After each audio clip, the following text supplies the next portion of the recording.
All right, heading now to the US Iowa Caucus. Well, it was underway today as voters decided who they wanted to lead the Democratic Party against Donald Trump in November's presidential election.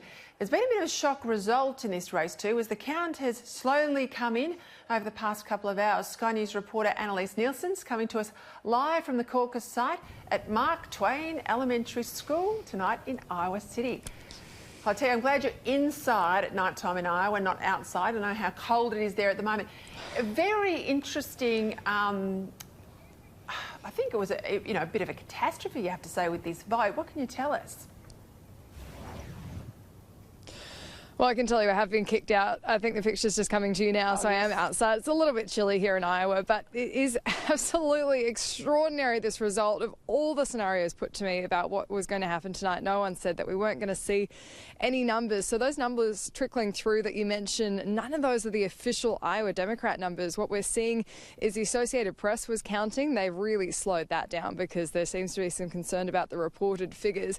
And what we're getting is candidates self-reporting their own results. Bernie Sanders has released 40% of the candidates who were representing him out in the caucus sites. They're called the representatives for him in these different precincts. And he said that in those counts, he's done really well. He might have even won. And Pete Buttigieg has been doing the exact same thing. It's pretty unreliable data. No journalist wants to run with that because, of course, there is that very blatant self-interest. And meanwhile, the Iowa Democrats are still trying to figure out exactly what's gone wrong because they have all this data that doesn't match. And this is just absolutely unprecedented for a competition of this size, of this importance in the primary campaign here in the United States. To not know after this long who's won is a huge issue, and it could be, some are saying, the last time we ever see a caucus in Iowa. Well, and what's interesting too, and I'm just looking at some results that are coming in, issued not by candidates, Annalise, but by caucus secretaries in a whole lot of these divisions. But one of them, and I won't name the division in case it's not accurate, and I have no reason to believe it's not, but has Bernie Sanders at 111, Elizabeth Warren at 82, and Pete Buttigieg at 47. Now, if they're self-reporting, basically caucus secretary by caucus secretary, has there been a massive breakdown in the technology? I know they've gone to manual counting. What do they put it down to?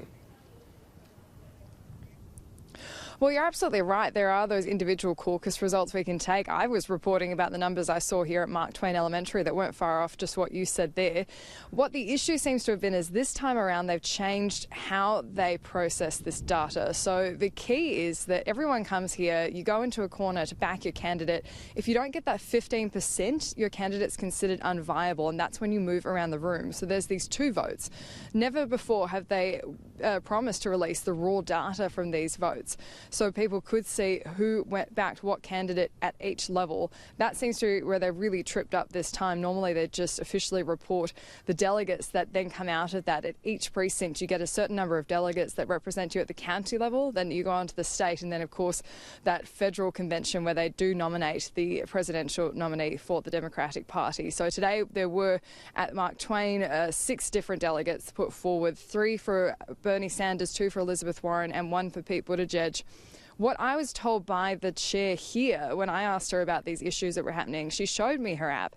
She went into it and she showed me where she'd punched in the data. When she went back to the home page where it was supposed to show that data, it wasn't coming up. It was saying it was empty. But at the very end, the data was correct in the final summation. And so she said that she'd done the best she could.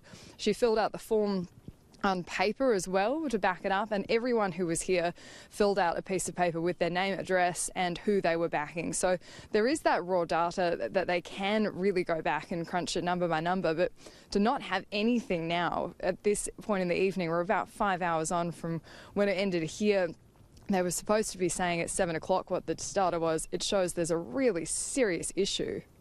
Yeah, and look, it's interesting. There's a difference between a caucus vote, which that was on display there in Iowa. People literally physically walk around the room and stand in corners of the room, to a primary vote, which is a lot more that we understand in a pre-selection race. So it's a more secret ballot or a private vote. There's two differences. And of course, in the Democratic race, there's a lot more of the primaries as opposed to the caucuses.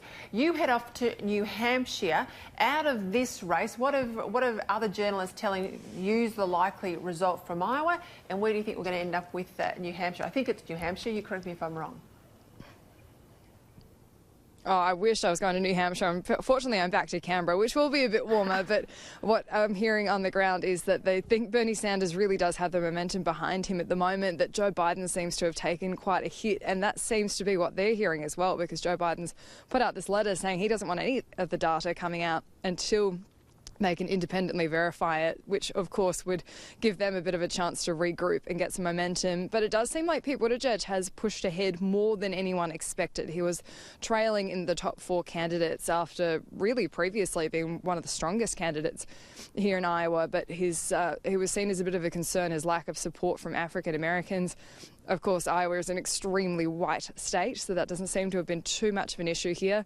Usually the Iowa caucuses give you that momentum to really push through, to be taken as a serious contender, but this has kind of thrown all the rules out the window, because who knows, they're already off to campaigning in New Hampshire, already claiming victory, most of them, and none of us actually know what happened.